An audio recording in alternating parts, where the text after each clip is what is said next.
महाभारत युद्ध में कर्ण के प्राण क्यों लेना चाहते थे हनुमान जी? आइए सुनते हैं ये पूरे प्रसंग को। महाभारत केवल एक युद्ध नहीं था, यह धर्म अधर्म, करुणा, कर्मनिष्ठा और नियति के बीच की गाथा थी। इस युद्ध में दो ऐसी आत्माएं थीं जिन्होंने जीवन के दो अलग अलग मार्गों को चुना।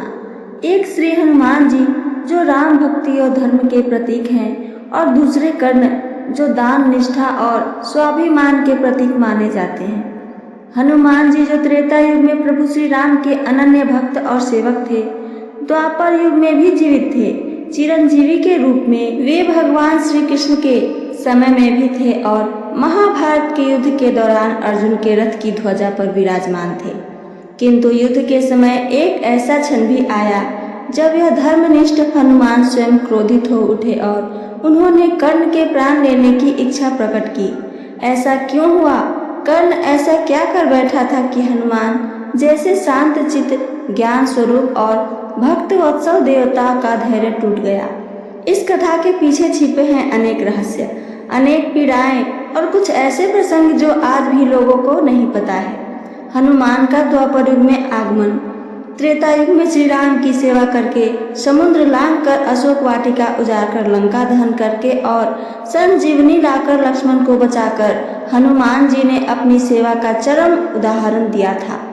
उन्हें अमरता का वरदान था, चिरंजीवी होने का वर।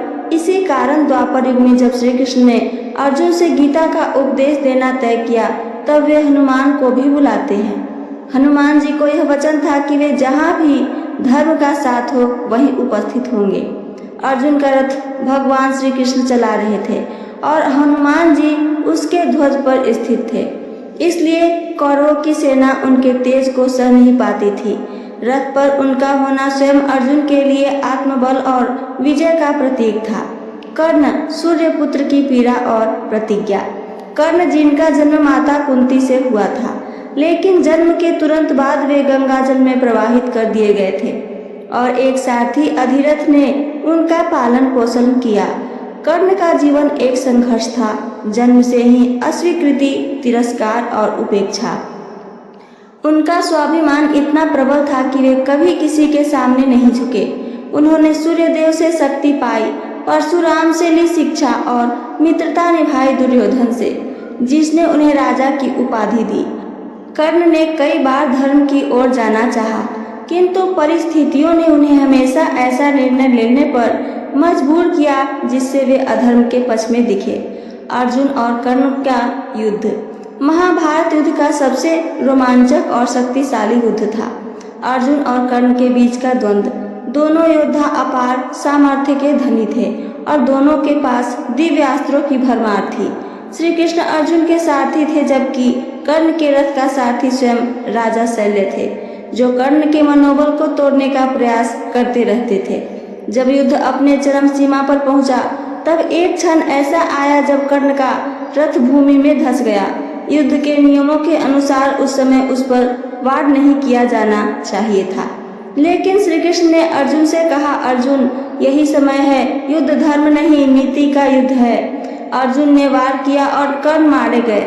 हनुमान जी का आक्रोश।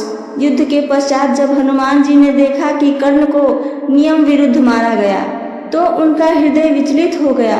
वे श्री राम के भक्त थे, जिनके लिए धर्म ही सबसे बड़ा था। वे जान चुके थे कि कर्ण कोई सामान्य योद्धा नहीं, बल्कि वह पुरुष है जिसने जीवन भर धर्म और दान के मार्ग पर चलने का प्रयास किया।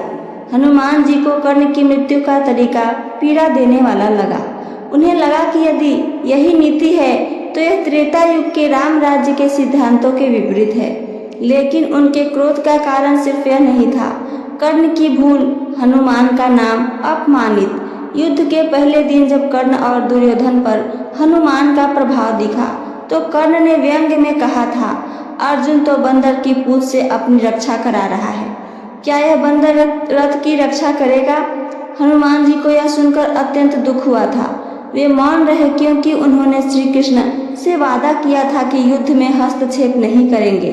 लेकिन जब उन्होंने देखा कि वही कर्ण जो हनुमान का अपमान कर रहा था, वह धर्म का पालन करते हुए मारा गया, तो वे क्रोधित हो उठे। उन्होंने कर्ण के अपमान को व्यक्तिगत लिया और सोच लिया, यदि मैं वचनबद्ध न होता तो मैं कर्ण के प्राण उसी समय ले लेता। युद्ध भूमि में हनुमान जी का प्रकट होना। कर्ण की मृत्यु के बाद युद्ध भूमि में वातावरण गंभीर था। श्री कृष्ण ने अर्जुन को रथ से नीचे उतरने को कहा। जैसे ही अर्जुन उतरे, श्री कृष्ण भी नीचे आए और तभी रथ ध्वस्त हो गया। तभी आकाशगंगा में एक प्रकाश उत्पन्न हुआ। हनुमान जी अपने विशाल रूप में प्रकट हुए। उनका चेहरा तेजस्वी था, लेकिन नेत्रों में क्रोध था। उन्होंने श्री कृष्ण से कहा, हे माधव, यह धर्म था जिस योद्धा ने कभी झूठ नहीं बोला, जिसका दान अटूट था, उसे ऐसी मृत्यु देना। श्री कृष्ण का उत्तर, कर्ण का रहस्य।